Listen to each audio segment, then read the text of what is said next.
All right, so great to see all of you here in this webinar on universities and big tech. So I will give a brief introduction before we start the conversation. So today I'll be talking with Karin Maex and José van Dijck about the relationship between universities and big tech companies. Companies such as Microsoft, Amazon, Google. I'm Thomas Poell. I'm a professor of media studies and one of the coordinators of the Global Digital Cultures Initiative, which hosts this webinar. So over the past years, I've been in conversation with both Karin and José about the growing role of tech companies in academic teaching and research. So let me introduce both of them. Many of you already know these two prominent scholars, but I think it's good to say a couple of words as an introduction. So most of you know Karin Maex as Rector Magnificus of the University of Amsterdam, but she's also professor of material physics and nanoelectronics. But as rector of the UVA, she has become deeply concerned about the relationship between big tech and universities.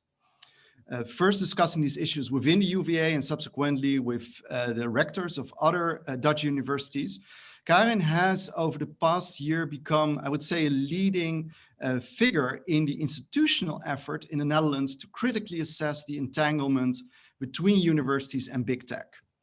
And she's been engineering a coalition between Dutch universities and other relevant public institutions to gain more control over the essential digital infrastructure of universities.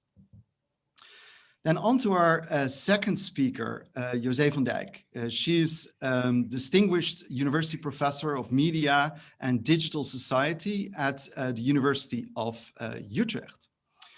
José is the author of, among others, Culture of Connectivity, published in 2013, and together with me and Martijn de Waal, she has published in 2018 The Platform Society.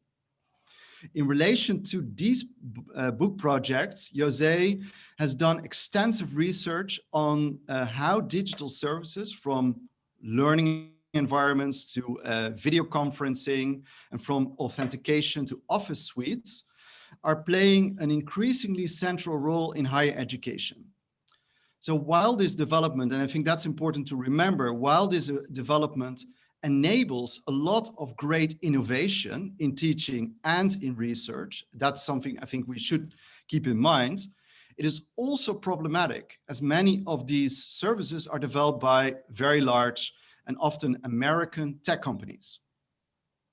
So José's research shows that these services are developed and operated and often do not correspond with key public values in academia. And this will also be a central theme of our discussion today.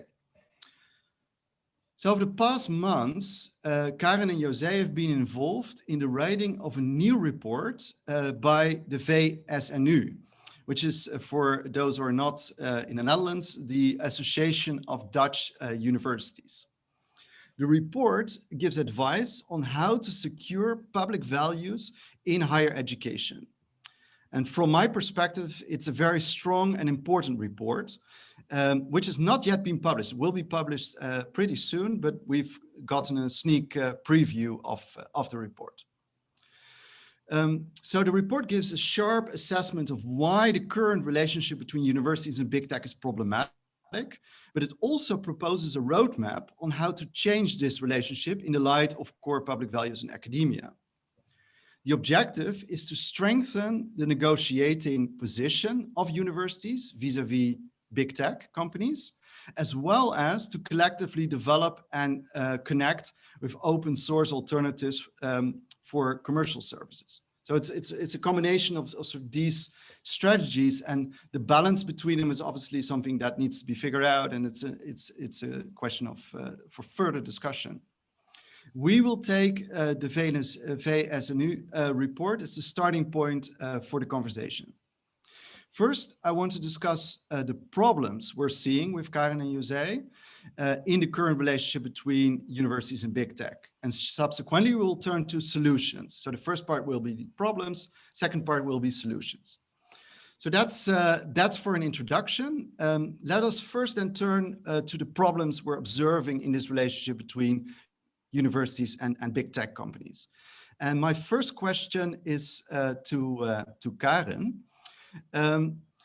Could you explain why the growing dependency of universities on services from a few dominant tech companies, such as and services like Microsoft Office 365, for example, or Amazon Web Services, why that dependency is problematic? Yeah, thank you very much for your introduction, and also thank you very much for organizing this very interesting discussion, which is so relevant at this point in time. Of course, when we talk about relationships between big tech, one of the first concerns is that you get into a lock-in type of situation. That means that you are using a certain system, software, whatever, and then it's very hard to get away with it, because if you have to make a change, it's like you have to take down your house and then build a new one, and in the meantime you have to survive. And that's many times related to a financial problem, which is very inconvenient and very hard.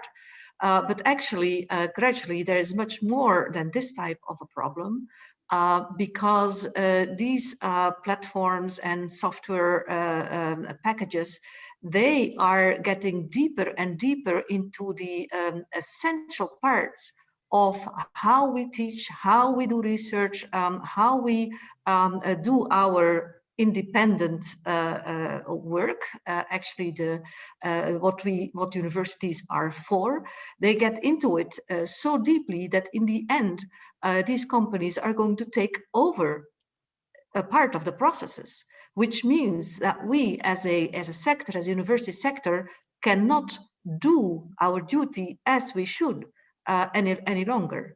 And this is an opdracht by law. I don't find the word in English. I hope you understand. So we have to be able to do what we are supposed to do. And that's where it really comes into the heart of what we are for. And that's really the reason. It's more than a financial, finding a financial match with a big company. It is making sure that they do not take over the essential parts of what we are for. Great, thank you. So that's it's very clear assessment of, I would say, the overall problem. So going to José, so you've been co-writing the VSNU report. And in that report, specific attention is devoted to the role of data and AI in the services by these tech companies. So why is this growing use of data and AI and personalization in higher education such a big risk? Well, thanks for the question, and also thanks for the invitation to talk to you and to many of my colleagues whom I'm seeing in the chat and in the little windows. So it's nice to be with you again. And thanks for the question about risks, but I would like to emphasize something you said at the very beginning, that I would like to start with the benefits. It is incredibly important that we use AI and digital tools for the benefit of students and for the process of learning and doing research. So I can't emphasize that enough. But apart from that, of course, there are some risks involved in relying on systems that, as Karen just explained, have penetrated the very infrastructure of our teaching and research processes. And that's where we need to be very aware of the systems that we adopt, that we actually use them for the public purposes, that, in the public sector, which we call education. And we have sort of, we are increasingly outsourcing many of these tasks to private companies, from a public sector to private companies who are feeding their systems on the basis of data and analytics instruments that are fed by the data are generated by students, and that is the input for the development of AI instruments, artificial intelligence instruments. And you know, there's several risks involved, risks that we should be very aware of. You know, we can prevent certain things and we can do something about it, but we should be aware of the risks. The first risk, I think, is that the data flows that are in fact generated by our students, that are also a public good, a common good that is part of, you know, the thing, part of our research, in fact, that these are used for data analytics that subsequently become privatized. You know, they become part of this system that is using it for not to become a public good, but to become increasingly a privatized resource. And a second risk, I think, is that public institutions become increasingly dependent on the corporations or the tech companies for their advanced tools. They're no longer keeping it in their own hands to develop these tools, but become dependent on the companies from which they have to buy eventually to buy back those tools that they were first giving data to as an input to be, you know, for the development of these very tools.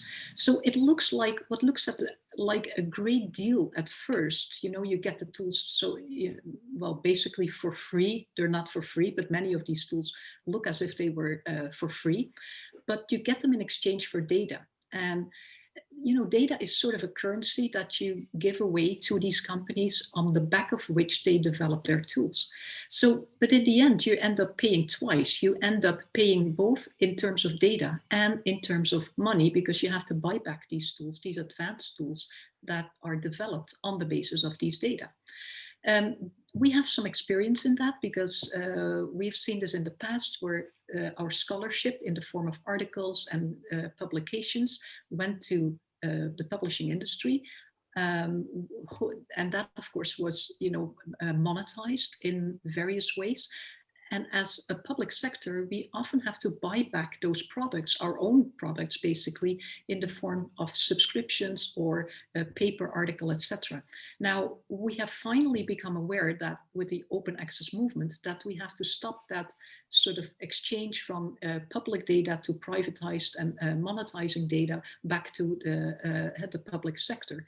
It's incredibly costly, but also it makes us as a public sector very dependent on the kind of tools and the privatization of the tools that we eventually use and that are eventually going to affect our infrastructure. Great, thank you. I was wondering when you talked about this, indeed, sort of that these AI systems rely on data, right? Data of students. So in research over the past years and also in sort of critical reporting on the ways in which these machine learning systems are fed with data, a lot of attention has also been devoted to the ways in which historical sort of forms of discrimination, exclusion, etc., are replicated precisely because these systems train on large data sets, which contain traces of precisely that discrimination, which is then sort of replicated through these systems. Is that also something you're concerned with or concerned about in an academic context? Well, sure. This is, you know, with each time we're actually using AI tools, we have to be aware of the more general problems that are created by the use of AI systems. As a public sector, we're not, you know, very exceptional, because we have seen this in, for instance, police systems and the use of AI, where the very questions of discrimination and what you put in, you know, whatever you put in, you also get, you know, get out of the system. That has caused many problems if you don't reflect beforehand, before you're actually going to use and implement those systems, on public values like fair use of data and non-discrimination, independence, safety and security, of course, transparency. There are a number of public values that we need to think about before we actually train the systems that we want to implement into our institutional context. And as an institution, as a public institution, we're always responsible by law, as Karen just explained. We are responsible for those values. Even if you implement systems that do not event, you know, that actually do not apply those values in their own system, as a public sector, you're still responsible for implementing them in your own institutional context. So, you know, by the end of the day, you are responsible for public values as you implement them, even though you may blame the systems for not doing what you want. Then you need to think beforehand, before you use systems, if, you know, those are going to be operational according to the values that you in your institution are willing to aspire to. Yeah. If I may add on that, maybe, Please. because this Yeah. is indeed very core to what we are discussing here. And actually, if you extrapolate a little bit to the future, as I said, the algorithms, they go deeper and deeper in the processes that we are organizing. So in the end, algorithms actually are manipulating us in a certain way, by not respecting differences between people, but also it can be in any way. They guide us in the learning process, but it's not guidance, it's manipulation, because an algorithm, it's a 1 + 1 is 2 type of thing. It's a little bit more complex than that, but there is no, it's something that has been organized, is not or has been programmed, so you cannot choose there. So in that sense, just from a fundamental view, it is limiting our public space. It is limiting really the public space of education and research. And that in itself, I think, is a value that, or a process that we cannot accept. Great, thank you both.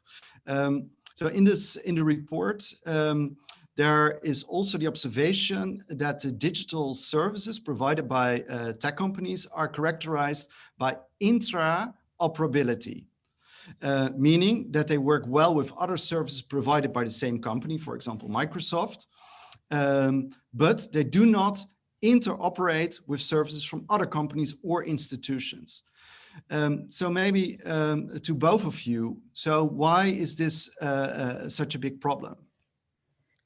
Well, maybe for starters, if you're an Apple person, you can't go beyond the Apple infrastructure, right? You're obliged to buy in the Apple App Store. You cannot go, you know, to any place else but certain services that are provided by Apple. That is exactly what we mean by intraoperability. In terms of the educational services, those services that are built on top of an infrastructure, increasingly they're offered by a limited number of companies, and those companies also build the very infrastructural services on which we are increasingly dependent. For instance, think about cloud services. You don't see them, but all of our data are stored and distributed by cloud services. And there's mainly just 3 big service providers there, which is Google Cloud, AWS, Amazon Web Services, and Apple Cloud. So very deep down into our infrastructural services, we are already bound by certain, you know, very limited number of companies. And they're increasingly defining how, you know, more or less the architecture of all the services built on top of that.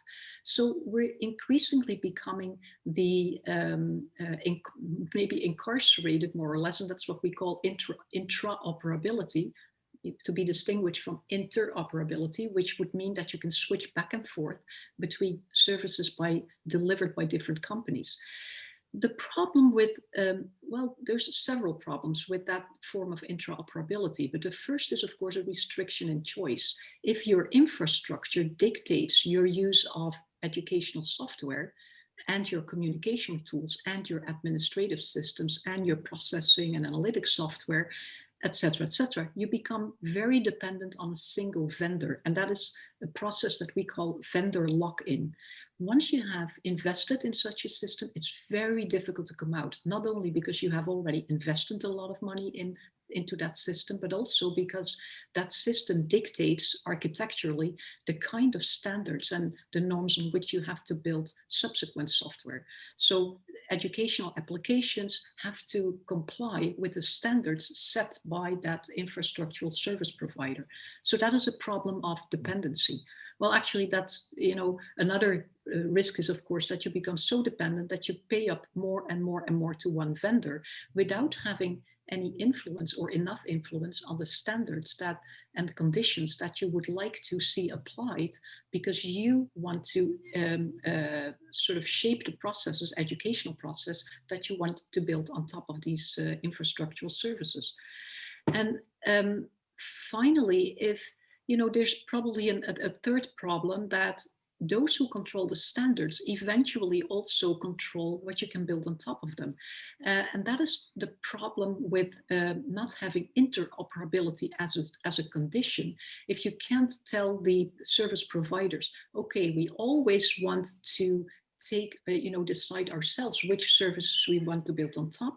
If we do not demand, for instance, data portability in every layer of that stack of tools, then we have a big problem in the future, because we can only help ourselves by buying more products from the same company. And that, of course, is sort of the vendor lock-in. We don't want a trap that we don't want to, you know, go further into. Great. Yeah. So, Karin. Yeah, and if there's time to, I think it's for the future also, this only becomes worse, because yeah, for a company, of course, it is in their strategy and their business model to link as many other parts to their own system, and the more different it is for with the competitors, the better. I mean, that's their logic. I mean, they want to earn money, and that's their logic. They want to actually lock people in, or the buyers in. That's the idea. So there is a fundamental problem here. It is not that we are, should we buy Microsoft or should we buy something else? That's not the point. We have to change something in the ecosystem where universities are working.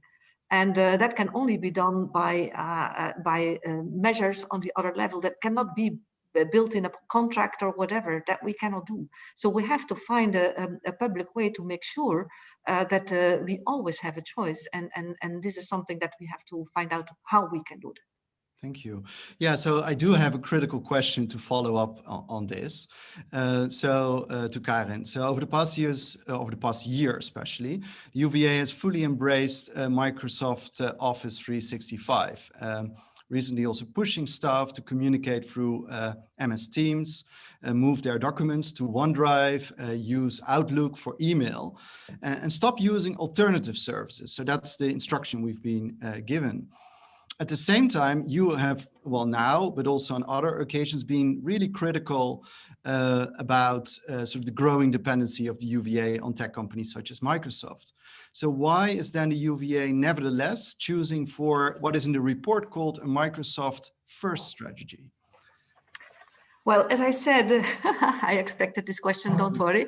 Of course, we are in a transition situation now. And on the one thing, we have the responsibility to offer services to students and to our docents and everyone in the university. So we have to buy or work with a system that works and has a good capacity and things like that.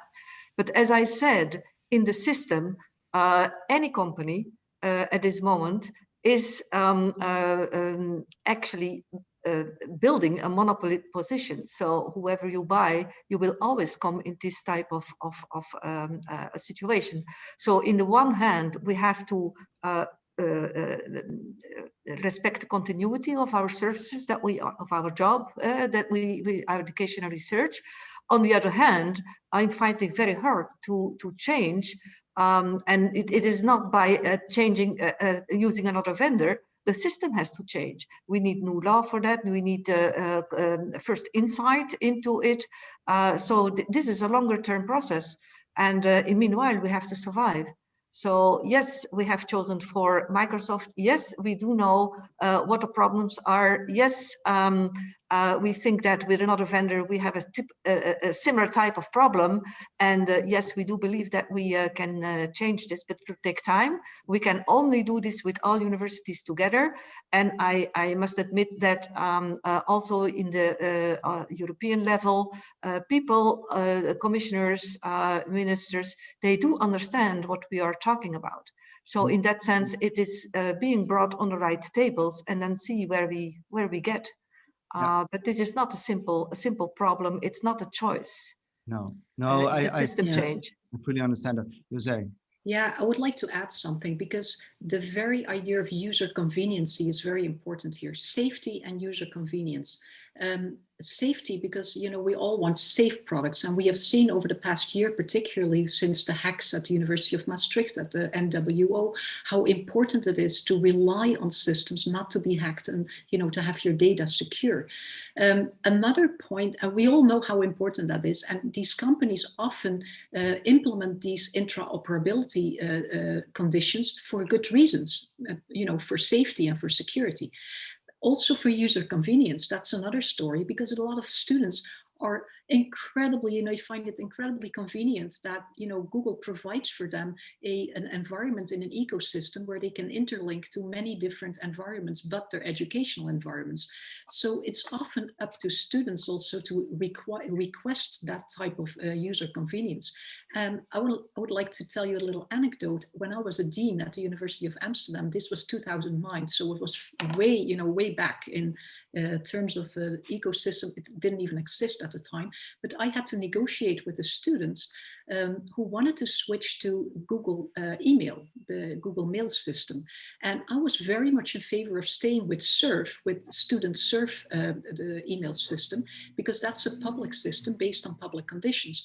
I explained this to the students, to the student body, and they refused. They actually argued with me, which was very funny. As a dean, I was in charge of being financially aware, when we had very budget deficit, etc.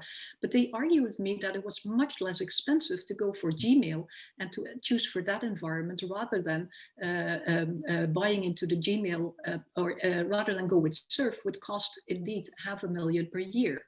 And so I ended up losing this debate. We switched to Gmail and to the whole Google environment. But this was also a discussion about user convenience. Users often prefer to stay within their trusted environments, the environments that they're very much, comfortable with, and they have to be very aware of the implications of choosing a certain commercial ecosystem over a public ecosystem, which we try to create, for instance, by involving SURF and the open source systems that they try to, to build. And I can very much underline what Karen just said. Last year with the pandemic, we had to switch to very suddenly to video call systems, for instance. People were, entering Zoom. But we had several open source systems in development with Surf that were still very fragile. But if we had had 2 months more, we could have developed them into beautiful open source systems, which are, very, very useful and also very convenient. But in our hurry, we had to keep up with the pandemic and with our teaching, bringing all our teaching online. We switched to, a Microsoft first choice, and we switched to Teams, or we switched to Zoom. That has a lot of problems in the beginning. But these are the choices we're constantly, we constantly have to struggle with. So indeed, we can't just, stop with using all these systems. We have to be very strategic in moving towards a better system, both imposing conditions on these companies for better environments, at the same time also developing open source and public systems. Great, thank you both. So there are loads of questions now in the chat, which I won't be able to read all. And some of them are already about sort of opting for solutions, such as Lucy's question. But I want to focus now maybe on some of the more thorny issues in what we've been talking about. So a couple of people are sort of continuing to raise questions around the use of these commercial services when there are alternatives available. And you already commented on this. So, for example, as an alternative to Zoom, there was Big Blue Button, which was being developed, which was also available and still is to some extent available within Canvas. So the question is, why wouldn't we want to, maybe not immediately, because I can see what José is saying. We had from one week to the other had to shift to online teaching. Therefore, we needed a system that was sustainable on a very large scale. But then, of course, the question is, in the meantime, so we're still on Zoom, also in this particular session. Why is there still no sort of public alternative to a commercial service like Zoom or Microsoft Teams? The first one on the Big Blue Button and other, we had several open source possibilities in terms of video conferencing, video calling, and online teaching. There was even one, and now I forgot the name, that SURF was actively supporting. And you know, the interesting thing with SURF is that it's a cooperation of cooperating universities, but only 2 of them, I remember, wanted to pursue this open source tool as an alternative. And so they just left it, because a lot of universities either opted for Zoom or opted for Microsoft Teams as an alternative, because, you know, well, not an alternative, but as a preferred environment, because that is where they had already invested in. And since it had to be, you know, I just explained that within several weeks, basically, we had to move from offline to online. And that, of course, was a challenge in itself. And at such a moment, you don't want to invest, put a lot of effort into a tool that you still don't know how fast it will develop. On the other hand, I think what we should have done over the past year is indeed put a lot more resources in these open source tools to create an alternative environment that we all feel comfortable with. And that, I think, is one of the things that we're trying to do with this report, that the universities cooperate in defining which tools they really want to go for and develop themselves, rather than rely on systems that, because, you know, it fits their commercial environment they've already invested in. So that is exactly one of the solutions that we're proposing.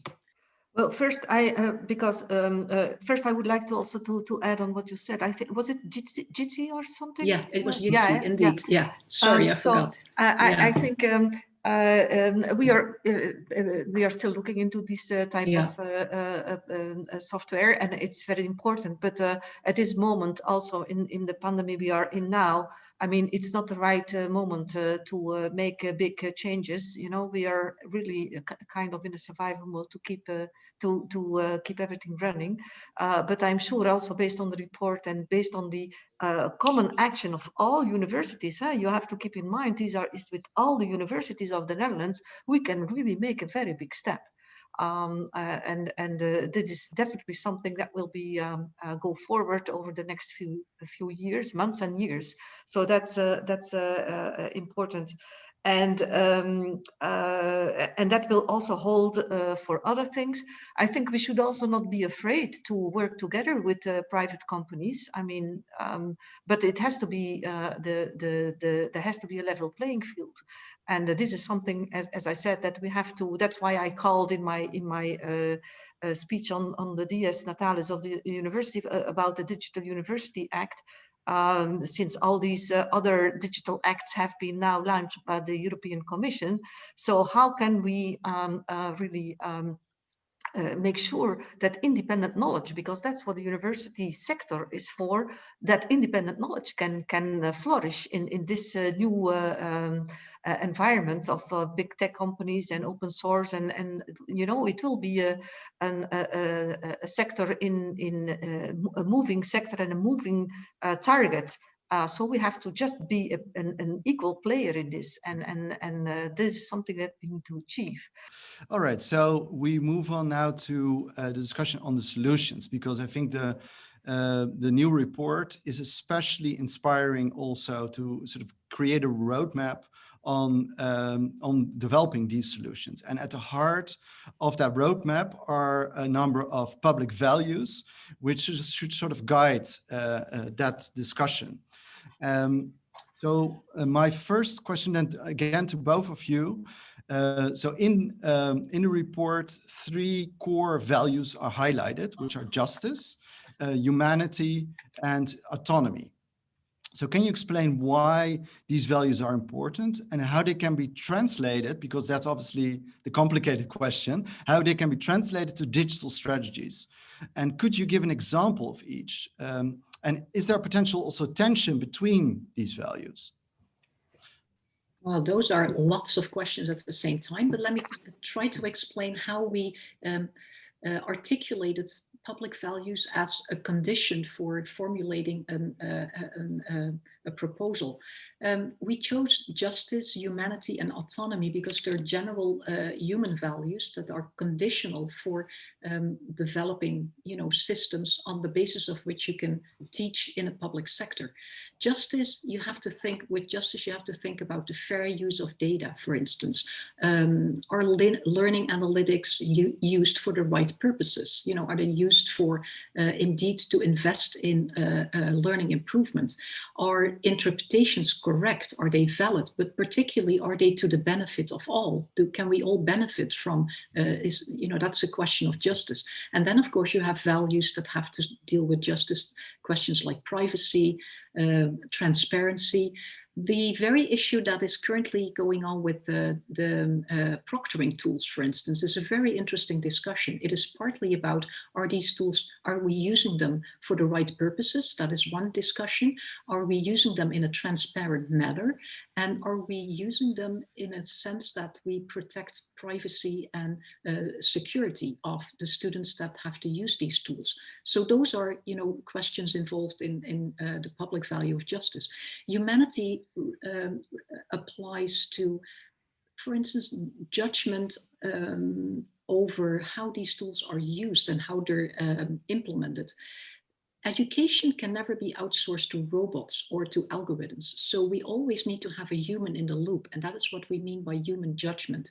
So even if we use, analytics tools, we always have to rely on human judgment to implement these in certain educational environments. So context is very important. Human judgment is important. And finally, an example of autonomy. A teacher always ultimately decides what learning is and what it should be about. Students, for instance, have autonomy over in their manner of learning, and so have teachers in their manner of teaching. Now, tools often want to make learning environments very efficient, very effective, but learning isn't always an efficient process. Sometimes we have to learn how to make mistakes in order to improve our learning. And that is a question of, autonomy. Can we decide to actually create a learning environment that is not defined by algorithms that want us to learn efficiently, but that put the teacher and the student in the driver's seat to define what teaching is and what it is good for. So the interesting thing is with public values is that you can't just buy them in a store, and just implement them into your system. What you do is each context you implement systems, you weigh public values against each other. You weigh privacy against security, or you weigh autonomy versus effectiveness. So you always, in every context, you need to sort of juggle with these public values in order to implement them in the right balance into systems that you want to adopt. Yeah, so that will also involve some experimentation, absolutely, and constant reflection back on these values. Yeah, clear. Kai, you want to add anything to this? José, I couldn't say it better than you did. I mean, this is and I of course am completely behind this. And it is really the personal and the it starts from the idea that every person is different, that everyone has his and her input in teaching, be it the docent, be it the student. So it starts from a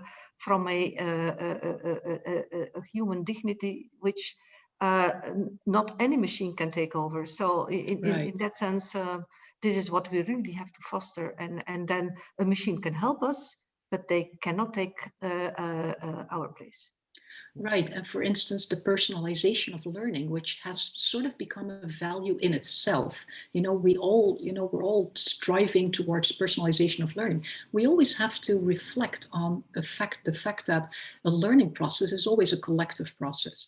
And even though it is very beneficial to individual students to learn efficiently and effectively, to the learning process as a collective endeavor, as a collective experience is always, we realize it now that we can't go to campus, how important that collectivity as an experience is.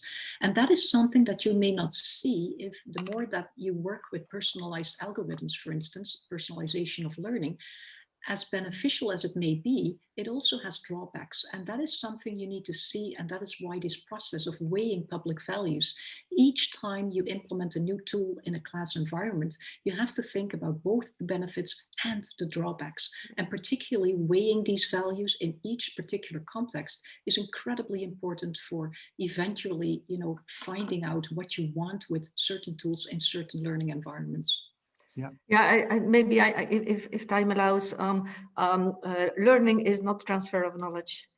Learning is a process of growth of a person, and that growth is related, the content is a vehicle for that, but much more than the content itself. If I look back to what I have learned before, I forgot most of it. But I do think that I have been shaped by my education. Yeah, absolutely. So in the report and what you've been saying so far, a lot of emphasis is on collaboration. It is that to guarantee these public values in a digital future, it's important that universities collaborate with each other. But there also is quite a central role to serve in all of this. So serve for non-Dutch listeners or viewers is the collaborative organization in Netherlands for ICT in Dutch education and research. So why is it important to collaborate? Why is serve important? And does it also translate to the European level? Karin. Yes, SURF has also a how can I say, a network of equal partners in the whole of Europe, at least, maybe even wider than that. I think we have to come to we have to reshape this space in which we work. And that holds for the infrastructure that we are working with, and even regarding knowledge as an infrastructure, as an independent infrastructure. So we have to do this together. This is a change in the whole. This is a system change. A system change you do not do by putting two or three to pick up 2 or 3 things and set it aside. It doesn't work. You have to reshape it, and we can only do this together. And I think there, the public sector, the university sector, which has never been seen as a sector actually. So we are there, but we have no real fundamental, how can I say, law or whatever. It's also different from country to country. So I think we have to make sure that this universities in their role of independent knowledge and education and research, we should be get a specific spot in the law and in everything, so that we can at least take our place and defend our place in this changing world. Yeah, I would like to add that, in fact, in the Netherlands, we are incredibly well equipped and well positioned to drive this movement, which gives a central role to public universities as a civic actor.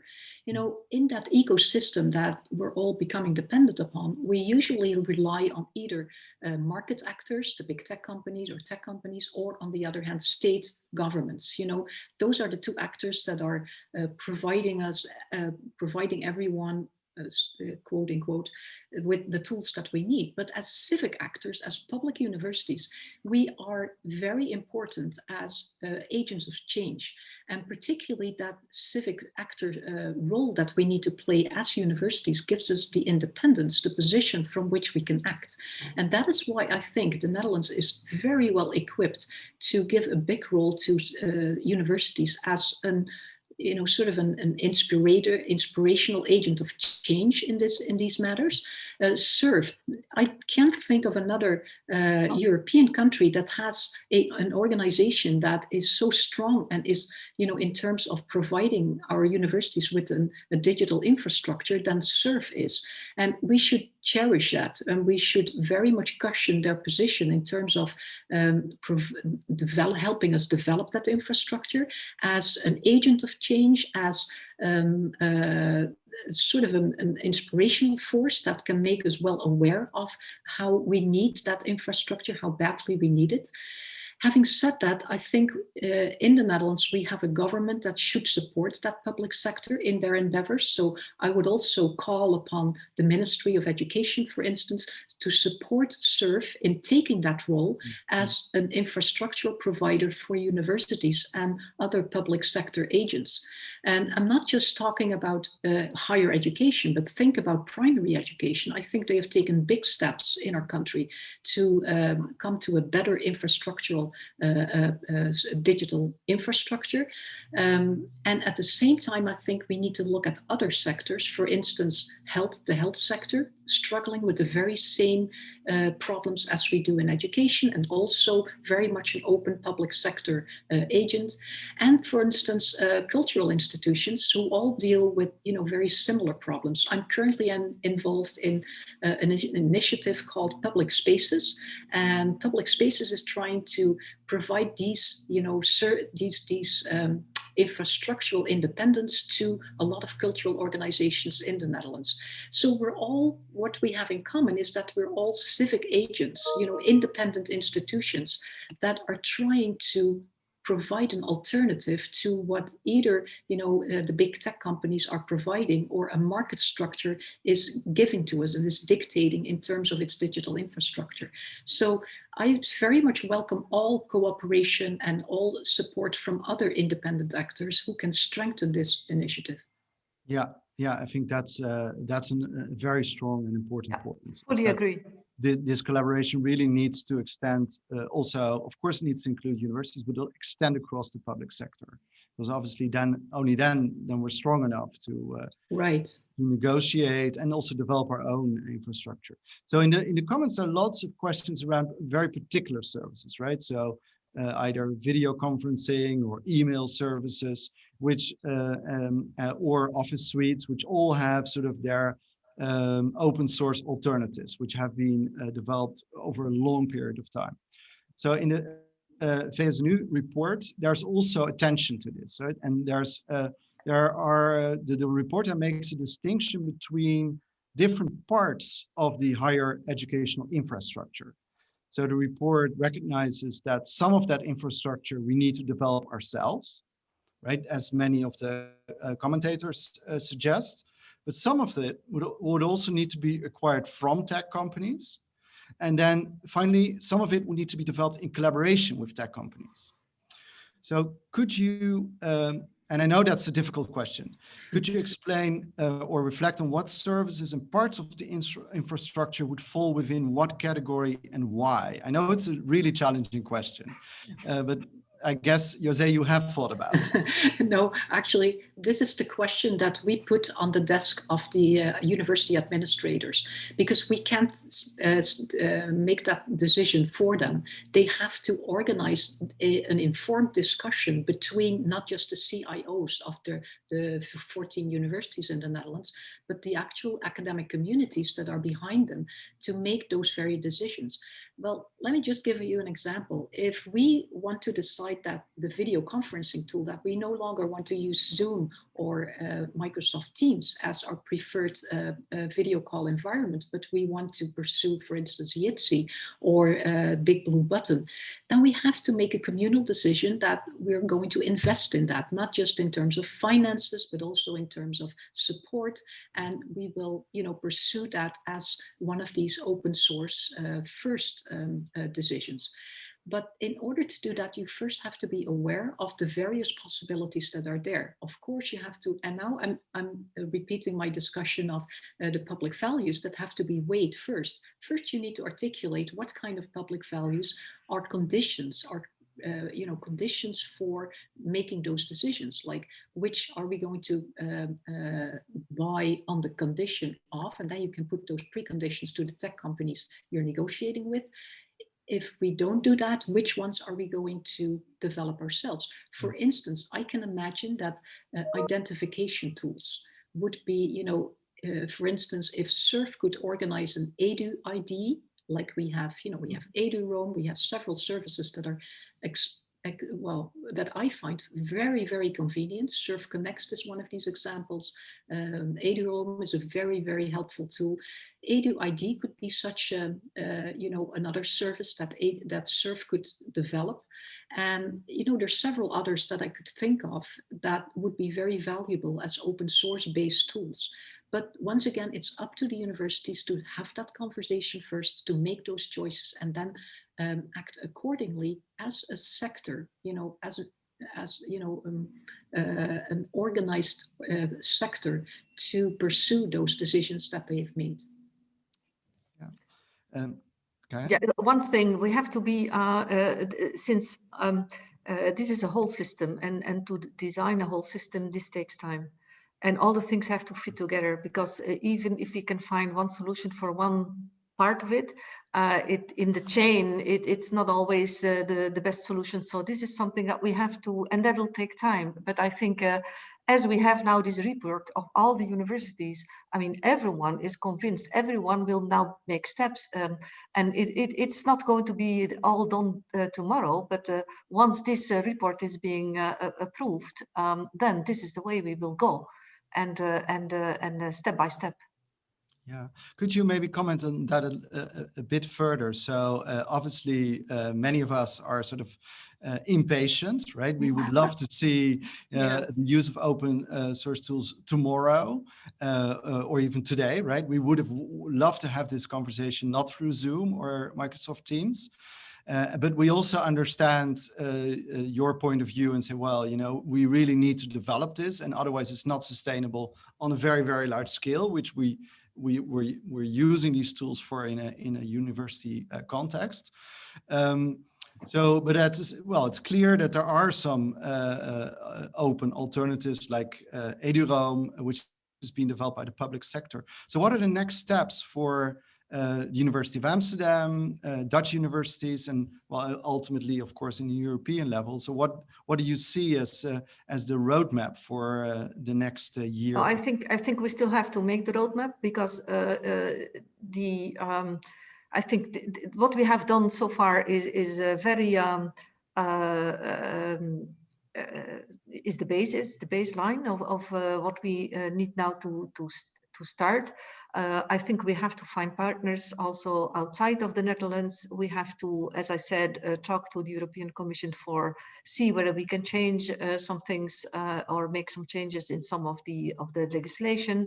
And so we are building a new house, and that house will not be ready by the moment that we think we have the ID. It will be, first we make a plan, and then when we start to build, the plan will even change. But this is a pathway that we have started already now, and the fundament is already there. So how long it will take, I cannot guess. And I think, of course, This has been written from the viewpoint of the education and research people, so to speak, and the specialists related to that. Of course, there's also the ICT guys have to look into this and see which steps can be taken and how it fits in the change that we have to make.